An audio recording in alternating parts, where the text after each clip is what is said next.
नैनवा ने यूना नबी के ऐलान पर तौबा की? नहीं, खुदा ने यूना के गैर ईमान ऐलान के बावजूद उनसे तौबा करवाई। वो खुदा के जरिए जो हकीकी खुदा है और बाबल के जरिए जो खुदा के ज़ेर इख्तियार था तबाह हुआ था। इसी तरह इख्तिताम वो दिन खुदावंद का दिन जरूर आएगा, अबदी और गैर मुतगीर कलाम खुदा।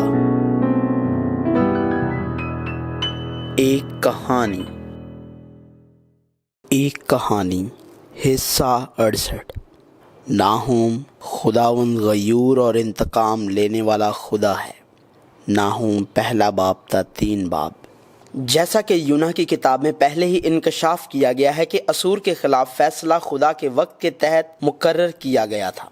यूना ने तकरीबन 750 कबल अज़ मसीह में नैनवा में खुदा के कलाम की मुनादी की, और वो वक्त जब नाहूम नबी ने खुदा के कलाम की मुनादी की वो यूना के 100 साल बाद 650 कबल अज़ मसीह के दौरान था, और 621 कबल अज़ मसीह में बाबिल के जरिए असूर तबाह हुआ था। नाहूम की किताब के जरिए खुदा ने ऐलान किया कि कैसे खुदा का इंसाफ पसंद फैसला वाज़े और दुरुस्त तौर पर पूरा होगा। खुदावंद इंतकाम लेने वाला खुदा है। खुदा ने कसम खाई, खुदावंद गयूर और इंतकाम लेने वाला खुदा है। हाँ, खुदावंद इंतकाम लेने वाला और क़हार है। खुदावंद अपने मुखालिफों से इंतकाम लेता है और अपने दुश्मनों के लिए कहर को कायम रखता है।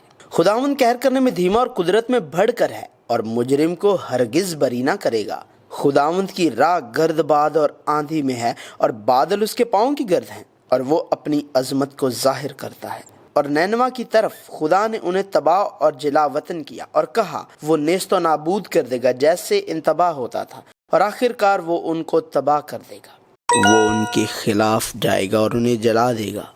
खुदा ने नैनवा पर हमला करने वालों को उनके खिलाफ पेश कदमी करने का कहा, और वो उनसे कोशिश करने और उन्हें रोकने के लिए कहता है, लेकिन वो ऐसा नहीं कर सकते हैं। कहा जाता है उसके बहादुरों की सिपरें सुर्ख हैं, जंगी मर्द किरमजी वर्दी पहनने हैं। उसकी तैयारी के वक्त रथ फौलाद से झलकते हैं और देवदार के नेज़े बशिद्दत हिलते हैं। रथ सड़कों पर तुंदी से दौड़ते और मैदान में बेतहाशा जाते हैं। वो मशलों की मानित चमकते और बिजली की तरह कौंधते हैं।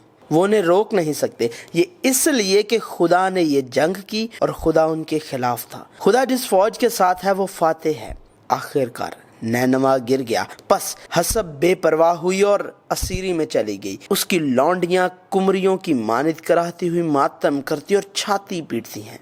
नैनवा तो कदीम से हौज की मानिद है, तो भी वो भागे चले जाते हैं। वो पुकारते हैं कि ठहरो ठहरो, पर कोई मुड़कर नहीं देखता।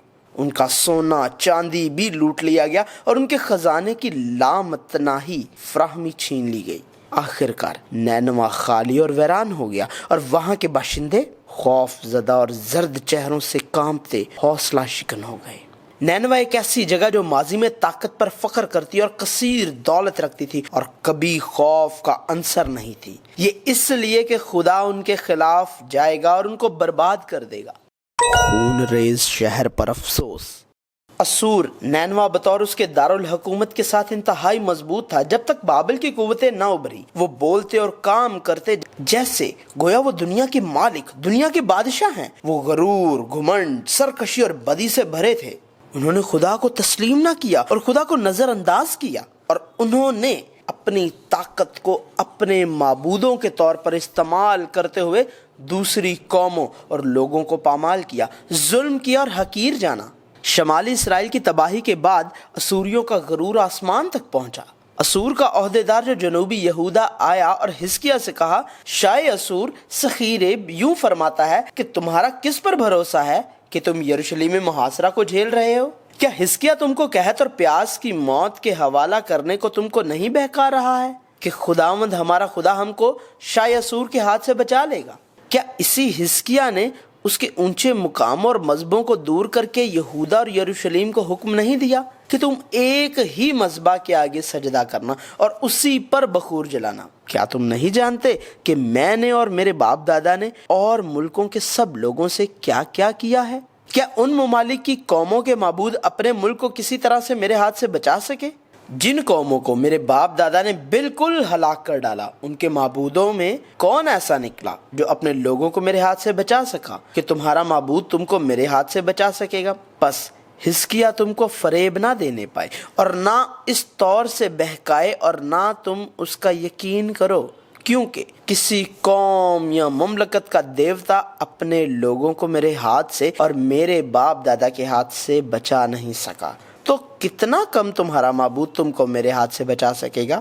اور اس کے نوکروں نے خداوند خدا کے خلاف اور اس کے بندہ حزقیہ کے خلاف بہت سی اور باتیں کہیں، اور اس نے خداوند اسرائیل کے خدا کی اہانت کرنے اور اس کے حق میں کفر بکنے کے لیے اس مضمون کے خط بھی لکھے کہ جیسے اور ملکوں کی قوموں کے معبودوں نے اپنے لوگوں کو میرے ہاتھ سے نہیں بچایا ہے، ویسے ہی حزقیہ کا معبود بھی اپنے لوگوں کو میرے ہاتھ سے نہیں بچا سکے گا۔ یہ جس کا دم اس کے نتنوں میں ہے کی حماقت ہے۔ وہ نہیں جانتے کہ اگلے دن ان کے ساتھ کیا ہوگا، وہ نہیں جانتے کہ اگلے مہینے یا اگلے سال انہیں کیا سہنا ہوگا۔ نینوا خون ریز شہر کا جس نے خدا کی بدگوئی کی اور اپنی طاقت کا مظاہرہ کیا، خدا کے ذریعے مکمل فیصلہ کیا گیا۔ تیری شکستگی لا علاج ہے، تیرا زخم کاری ہے۔ اسور کے لوگوں کو جس نے آس پاس کی قوموں پر قبضہ کیا، ان کو لوٹا اور قتل کیا، اب وہی نقصان اٹھانا پڑے گا جو انہوں نے اپنی قوم کے دارالحکومت نینوا میں دوسری اقوام کے ساتھ کیا۔ ناہوم نے یہ کہتے ہوئے خون ریز شہر پر افسوس، وہ جھوٹ اور لوٹ سے بالکل بھرا ہے، وہ لوٹ مار سے باز نہیں آتا۔ سنو چابوک کی آواز اور پہیوں کی کھڑکھڑاہٹ اور گھوڑوں کا کودنا اور رتھوں کے ہچکولے، دیکھو سواروں کا حملہ اور تلواروں کی چمک اور بھالوں کی جھلک اور مقتولوں کے ڈھیر اور لاشوں کے تودے، لاشوں کی انتہا نہیں، لاشوں سے ٹھوکریں کھاتے ہیں۔ خوفناک منظر کی بات کی، تباہی کے اس دن، اور جو کوئی تجھ پر نگاہ کرے گا تجھ سے بھاگے گا اور کہے گا کہ نینوا ویران ہوا، اس پر کون ترس کھائے گا؟ میں تیرے لیے تسلی دینے والے کہاں سے لاؤں؟ نیز بالکل اسی طرح جیسے کوش اور مصر جیسی قومیں جو عالمی طاقت پر قابض تھیں لیکن شکست کھا گئیں، فنا ہوئیں اور غائب ہو گئیں، وہ آخر کار ہلاک ہو جائیں گی اور اپنی آخری انتباہ سنے گی۔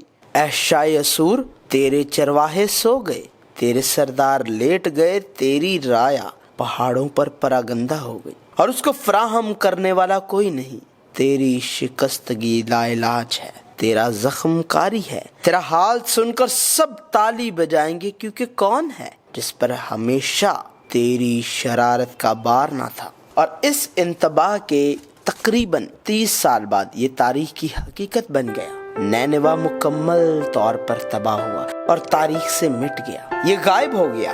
نینوا نے یونا نبی کے اعلان پر توبہ کی؟ نہیں، خدا نے یونا کے غیر ایمان اعلان کے باوجود ان سے توبہ کروائی۔ وہ خدا کے ذریعے جو حقیقی خدا ہے اور بابل کے ذریعے جو خدا کے زیر اختیار تھا تباہ ہوا تھا۔ اسی طرح اختتام وہ دن، خداوند کا دن ضرور آئے گا، اب بھی ان لوگوں کے لیے جو اس دنیا میں رہتے ہیں اور یہ سمجھتے ہیں کہ وہ دنیا کی چیزوں کے ساتھ ہمیشہ رہیں گے۔ ایک ابدی خاتمہ ہوگا، لہٰذا ہمیں ان چیزوں کو فراموش کرنا چاہیے جو ہمیشہ کے لیے نہیں رہتی، اور ہمیشہ کے لیے رہنے والی چیزوں، ابدی زندگی، انجیل، یسوع مسیح اور زندگی کو تھامے رکھنا چاہیے۔ وہ کہانی جو ابدی زندگی کی طرف جاتی ہے، جو ہمیشہ کے لیے رہتی ہے، بائبل کی کہانی جو خدا کی محبت اور جوش کو مکمل طور پر ظاہر کرتی ہے، یسوع مسیح کی کہانی، اور ایک کہانی جاری ہے۔